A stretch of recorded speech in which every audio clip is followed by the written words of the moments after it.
Soon enough, there was a trafficking ring that spotted my vulnerability, being alone, having low self-esteem coming from a dysfunctional home life. You know, they spotted that. And so there was an older girl that recruited me. And she came up to me as a big sister. And so she was 19 and thin and pretty and everything I thought I wanted to be.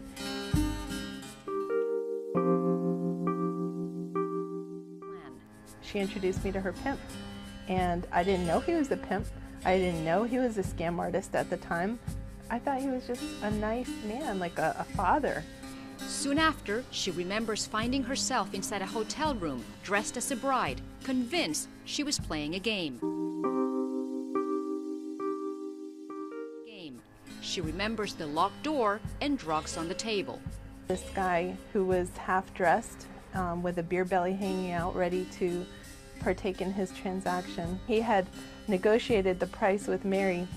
I should say 20 years ago, the price was $550 for a virgin girl.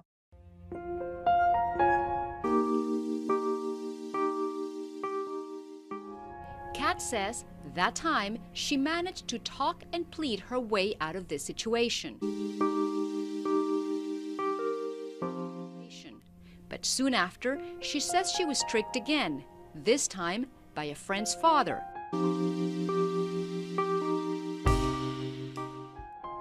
It came in a place that you would never suspect it, and that was in my middle school.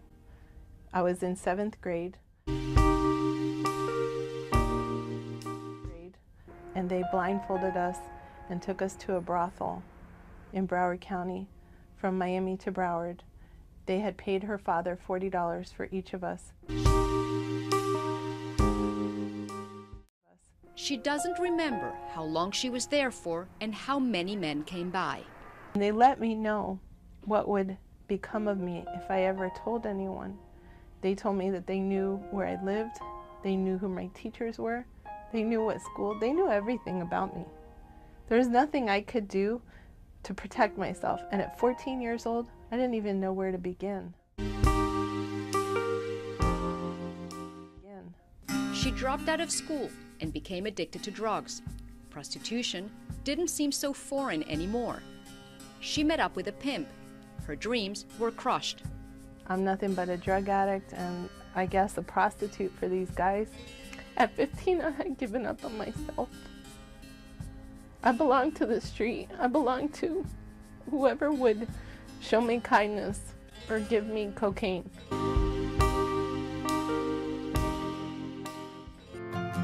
More than 20 years ago, a drug overdose and a customer with AIDS scared her so much she ran away from that life and never looked back. And I just remember waking up and walking away and saying, I'm done with this.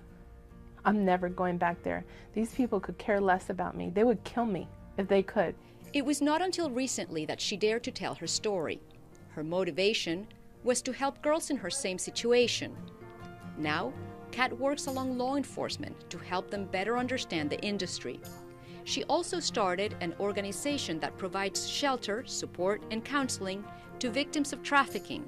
The name, There is Hope for Me. Adriana Hauser, CNN, Miami.